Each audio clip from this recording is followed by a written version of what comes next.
Hello and welcome to today's edition of Sports Center. I am Austin Arome. I have here with me today to actually talk about what we have for you today, the top stories for today, and just to tell you that from yesterday's matches and the fixtures for today's game, we have some surprise results from yesterday's game, and we also have to look forward to the big one that's going to happen over. We'll give you a preamble to that particular match, and just like I said, joining me on the show today, I have Ephraim Ito. Okay, and before we actually start the show officially, we'll have to go on a short break, and when we come back, we'll be right back.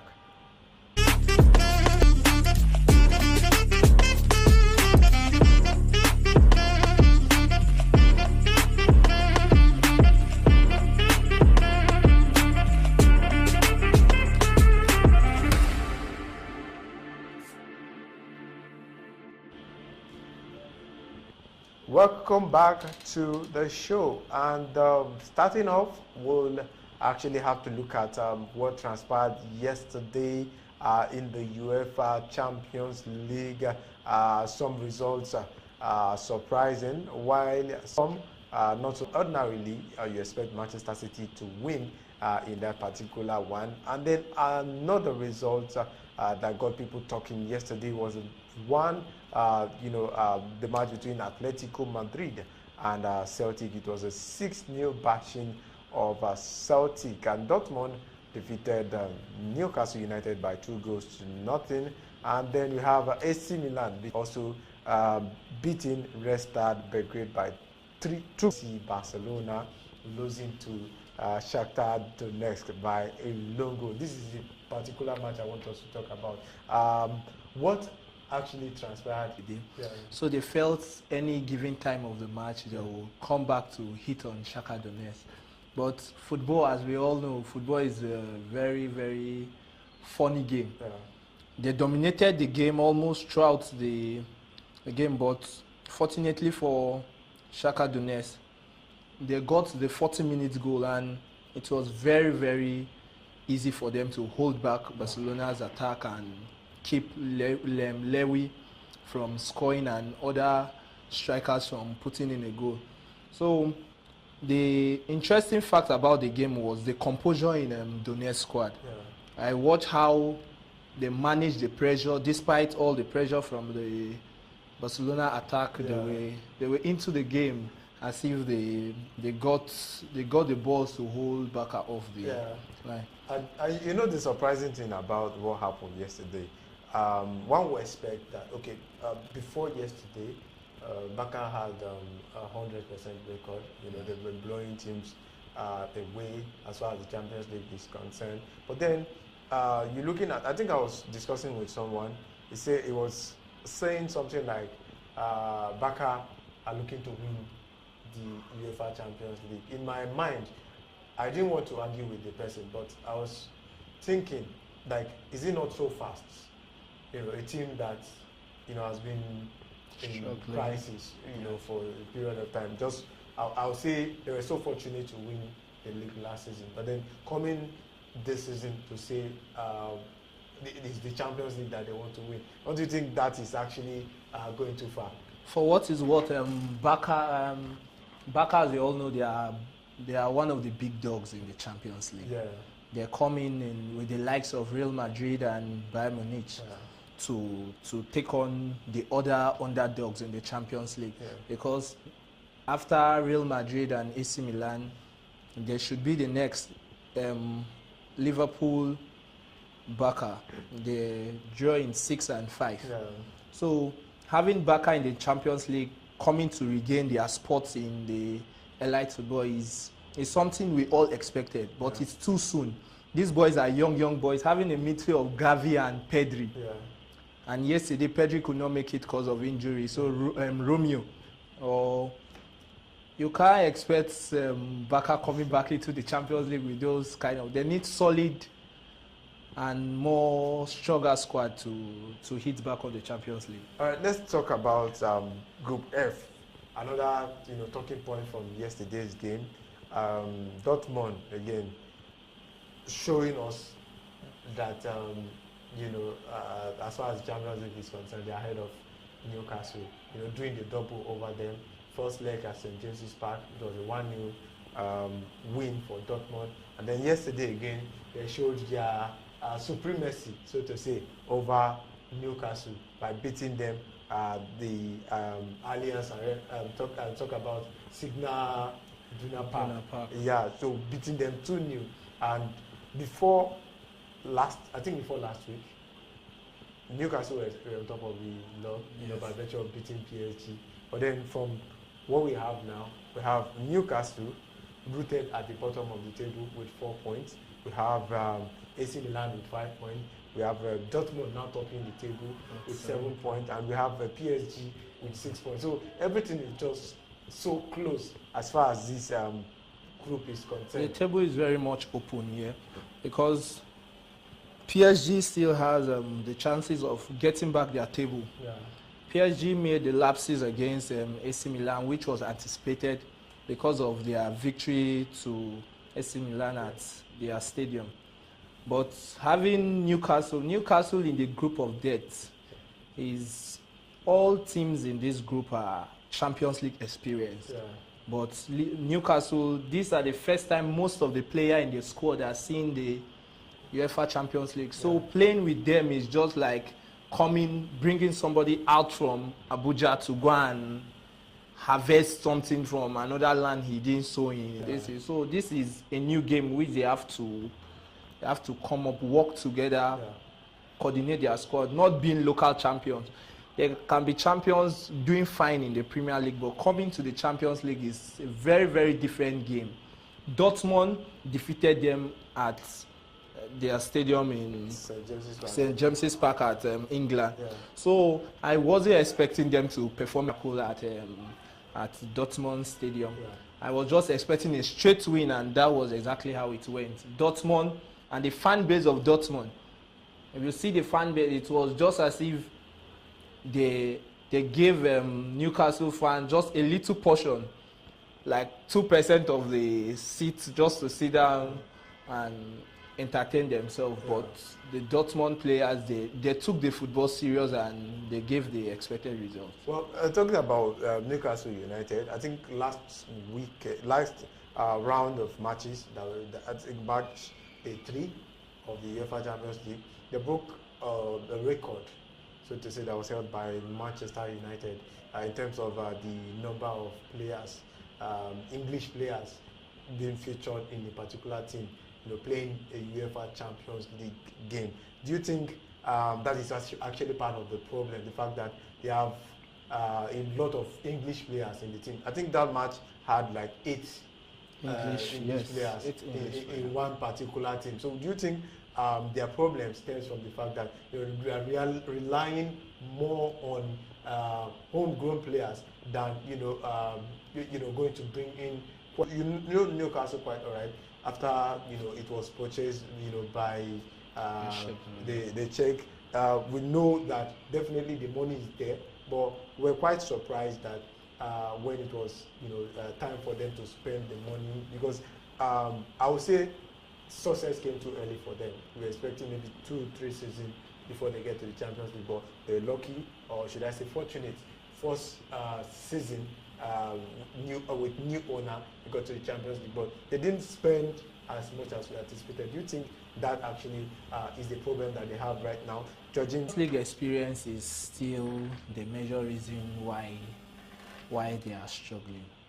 Struggles in their features, because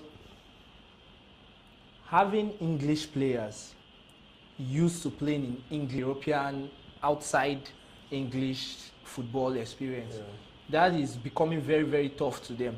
Some of them, they're just a fluke to them.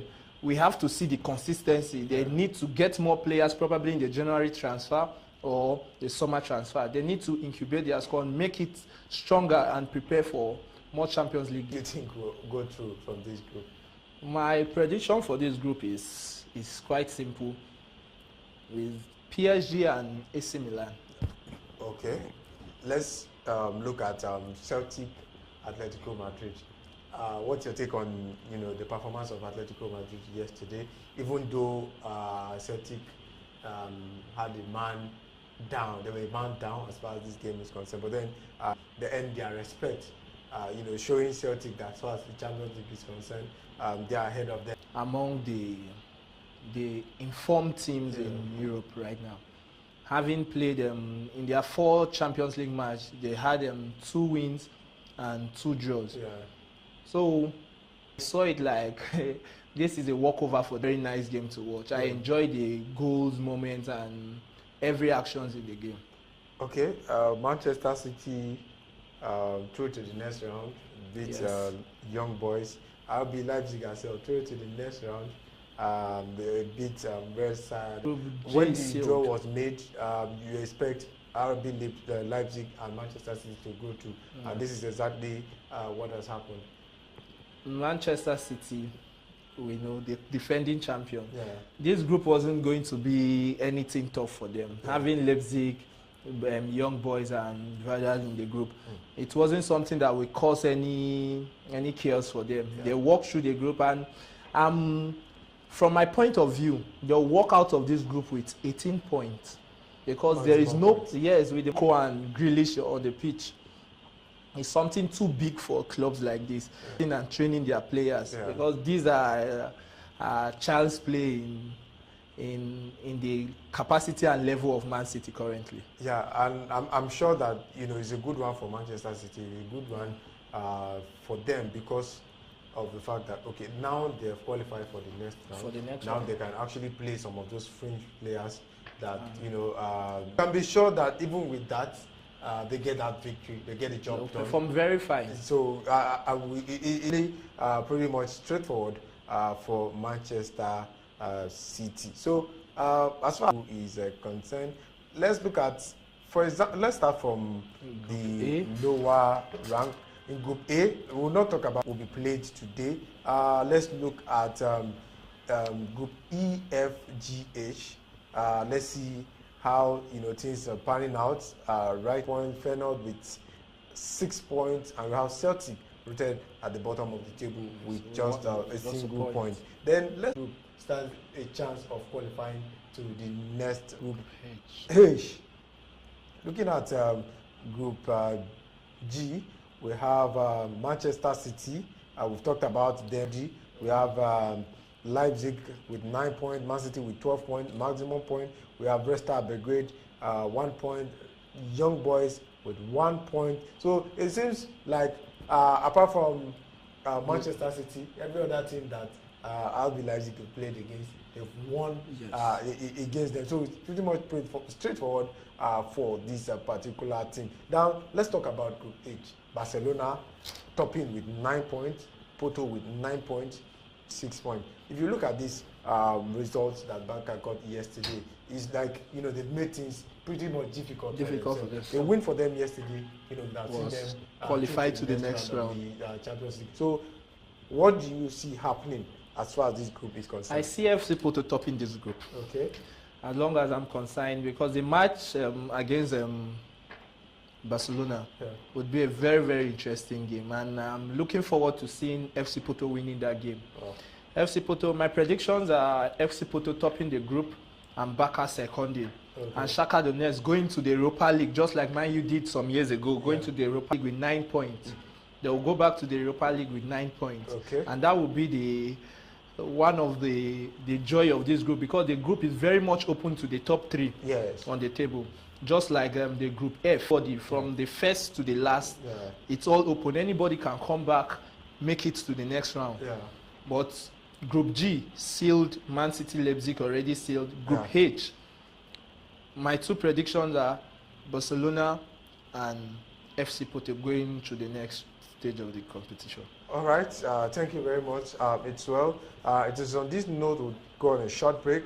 And when we come back, we'll take a look at today's fixture. Some big games will be going down today. So when we come back, we'll roll them out for you. Don't go nowhere. We'll be right back.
Welcome back. It's still at Sports Center and continuing with Champions League discussion. Let's take a look at some of the matches that will be going down today. We have Bayern Munich playing against Galatasaray. We have FC Copenhagen against Manchester United. We have Arsenal playing against PSV.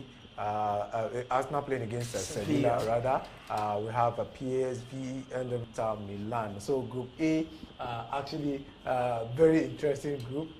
Manchester United and Copenhagen group again. That is so open, very open very, to anybody very open to take over. for anybody to qualify. But who would you say have the edge as far as this group is concerned?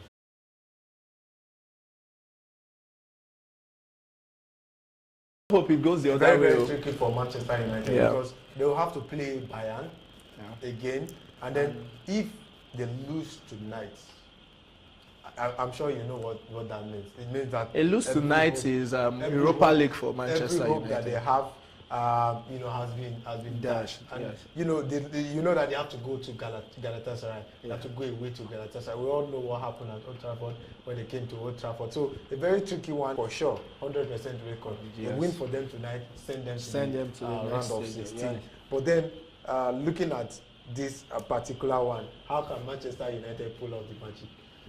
Manchester United, this game is really going to be tough for Manchester United, not having lots of key players in action tonight, likes of Casemiro, who went down in an hamstring for not apologizing to his manager, and Luke Shaw, muscle injury.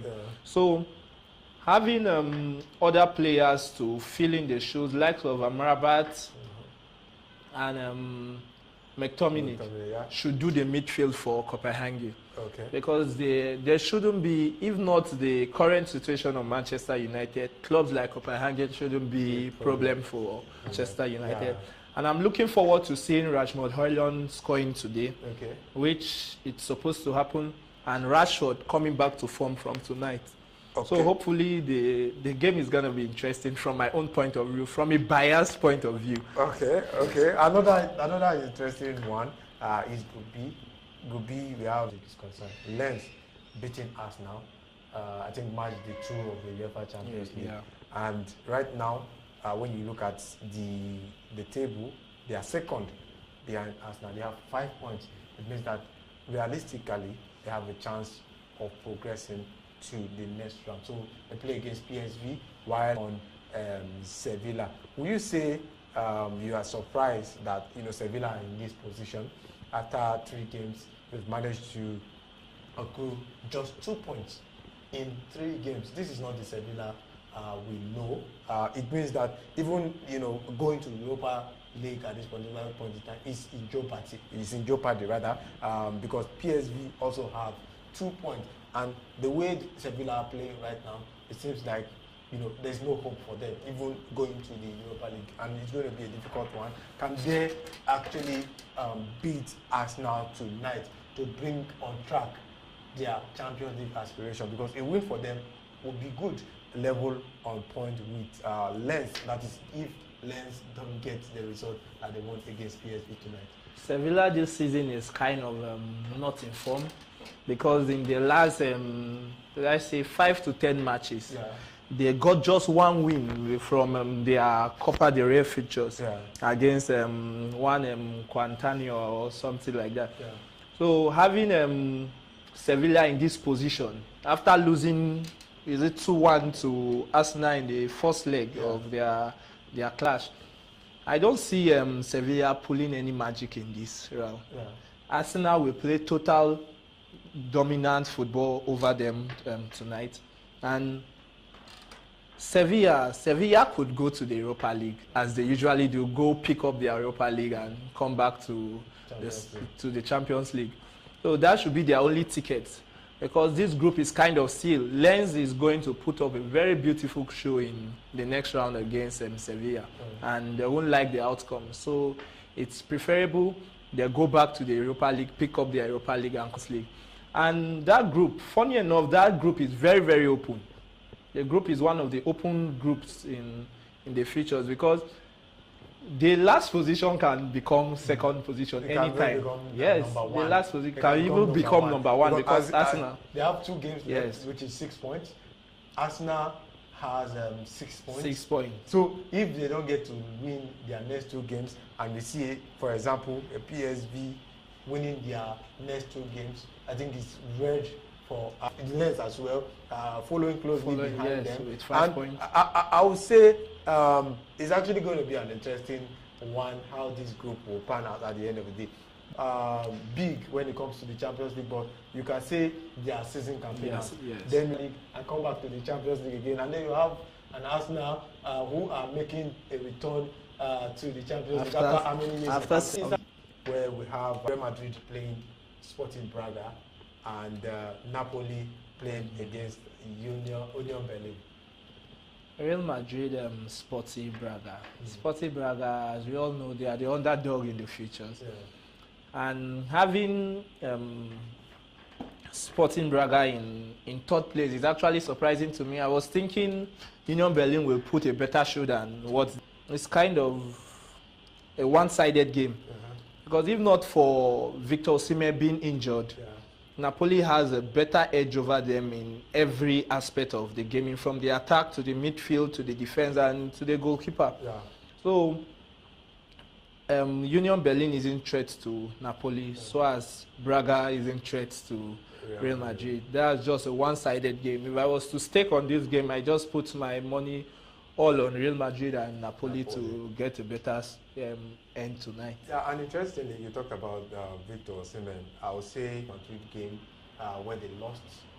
Every other game, it's been very wonderful. Grinding out the result and getting the result. So if they can pull out a win tonight, I think you say they're inching closer and closer to qualifying for the next round of the Champions League. So it's actually what's happening in the Champions League right now. So when you look at the table as far as the Group C is concerned, we have Real Madrid topping with 9 points, Napoli 6 points, Braga with 3 points. So just like you said, it seems like Braga, they're putting a good fight. Unlike Berlin, who you expect, as a club that is coming from the top 5 leagues, coming from Germany, you expect them to actually challenge, if not, try to challenge Real Madrid, at least, challenge Napoli, but that is not happening right now. We have Braga occupying that Europa League spot as far as Group C is concerned. Now let's look at the next round of fixtures. We have Group D. Group D, where we have the likes of Real Sociedad, Benfica, Red Bull Salzburg, and Inter Milan. Inter Milan, you say they've done a fantastic job so far in the... Group D is actually disappointing to me because I was expecting Benfica and Inter to be in the first and to occupy the first and second position of this group.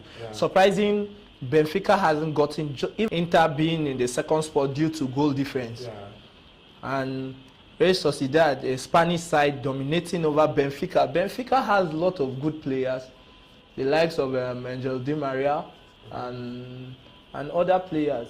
They've been trying in their league side, but coming to the Champions League and flopping this much is not something I was expecting from the start of the season. I mean, it's actually quite disappointing, if we're coming from a team like Benfica, in a group where we have Salzburg, you expect them to pick that 3 points, at least against a team like Salzburg. But that's not happening. But then, the surprise for me is that Real Sociedad is topping the table. So, what do you have to say about this team? They're not only doing well in the Champions League, they're also doing well in Spanish La Liga. We have to actually give credit to Kubo. I believe he's in good form this season. Kubo is one of the most informed winger, I should put it that way, currently in world of football, in the top 6. Because he comes in, game out, beatings, dribblings, and lot of goals. Having Inter Milan in the second place is actually disappointing to me because they were the runner-up from the just concluded campaign of the Champions League. So I don't expect them being anything less than first position and with a very comfortable point. I was expecting them being on 9 points at this point in time, but seeing them in contention with Real Sociedad is really embarrassing. But that we started, they are playing very, very nice football. Okay. Yeah, like Lautaro Martinez and others are putting out good shows to watch in the Champions League. Yeah. So I expect them to top the table, notwithstanding. I expect the table to turn around. Probably Inter first, Sociedad second, and anything can happen. Salzburg can go back to being fourth position because the third spot is still very much open in this game. Yeah. Just a win for Benfica can take them back to the third position. So I'm expecting something beautiful tonight. Yeah, definitely. We're expecting something beautiful to happen tonight. But then you have to give kudos to Inter, by the way, irrespective of the fact that they played in the Champions League final. But they lost players. They lost Romelu Lukaku immediately after that final. I believe they also lost Skriniar as well. Yeah. To PSG. So it's actually, I would say, it's a good job that the coach is doing. Inter lost lots of players. They lost their goalkeeper to Manchester United and Onana to Manchester United. So I believe the coach, for me, is doing a good job. The fact that he's, I think, on top of the table right now in the Italian Serie A, second in the UEFA Champions League. I would say they're not doing bad, so to say, but then the fact that Real Sociedad is topping the table where we have Inter is something worth talking about. But then let's shift gears now. Let's talk about something different. We're not supposed to be talking about this right now, but then we just want to give you a preamble, or we just want to whet your appetite. There's a big one coming up this weekend. It's a game, I would say a big game, because Chelsea, for me, any day is a big team, irrespective of the position that they find themselves. They play Manchester City this weekend, Bridge. If you recall, on Monday there was a clash. I don't know what to call it, chaos that happened at the Tottenham Hotspur Stadium. Chelsea beating Tottenham Hotspur at 4-1. But in that particular game, Tottenham Hotspur had 2 men sent off in that particular game. And some people are saying, some are saying, no, the proof that Chelsea are back in form is for them to show us against Manchester City. So I don't know what you expect from Chelsea this weekend. The current Chelsea side is a disappointment to football. Because I will speak from a football fan point of view, not from a Manchester United point of view. Playing against Tottenham, 2-man down in the 9 minutes of the game, it was very, very disappointing. Tottenham played a very floppy football by keeping high lines, despite seeing how limited they were by numbers. Yes, because you have 8 on-field players and a goalkeeper. And you are playing high line against a complete team, not a one-man down Chelsea. It's a complete Chelsea team with 2 players advantage over your team, and you are at least 8 goals. Make records with this kind of mistake. Make them know they weren't supposed to do such things in such time. But they made it seem like Tottenham made a better decision keeping high line. I keep saying it. You play such thing against likes of Liverpool, likes of Manchester City, you get the disgrace of your life. Yeah, and the surprising thing is, despite the fact that they were 2 men down, they kept on threatening Chelsea's goal post. I believe there was one particular point where they scored twice and it was off. Where Son had to make the goalkeeper sweat for his money. He made that save. So you're not giving Chelsea that kind of problem with 2 men down. Chelsea that spent so big over the summer. So it's actually I don't know. It's like nothing I've ever seen. You see the kind of high line the coach was actually, the coach instructed his players to keep. I'm sure by now, there'll be talk as in way to play, in my own opinion, if you ask me, is not a good one. Well, the coach was asked how and why he kept such high line after the game in his post-match conference. He said if he's playing even a 5-man down team, he will keep same high mentality. In the English football is something not seen. It's something uncalled for. Because such mistake against club, like I earlier mentioned, club like Manchester City and Liverpool, including Newcastle, you make such mistake against Newcastle, and Brighton, you get punished for that. But he made the mistake and he took it like that is what he should do. It's really disappointing. And coming to Chelsea, Chelsea has nothing to offer. Sorry to say, Chelsea has totally nothing to offer in the Saturday or Sunday futures. In the Sunday futures, because the current Manchester City squad the second 11 from Manchester City squad is that how low you think? Yes, because for them playing 2-man down, Tottenham 2-0, just 4-1. Sorry to say, 4-1. You can't play Man City with such ability. Okay, who is going to stop the likes of Doku from the flank, the likes of Folding from the flank? They have no solid defender except Thiago with his experience. And Reece James just good in the attacking aspect of the game. Can he Doku? The answer is no to me. But we hope to see entertaining football on Sunday. All right, definitely we're looking forward to that particular one, and we'll come back here and talk about the results. Chelsea are going to be successful this time. Would they be able to stop City in their tracks? This is part of what we're going to discuss when next we come on this program. So I want to thank Itzwell for joining me on the show today. And it's always a pleasure having you here on the show. Thank you very much. All right, and it's on this note we'll wrap it up on today's edition of Sport Center. I remain Austin Arome. Enjoy the rest of your day.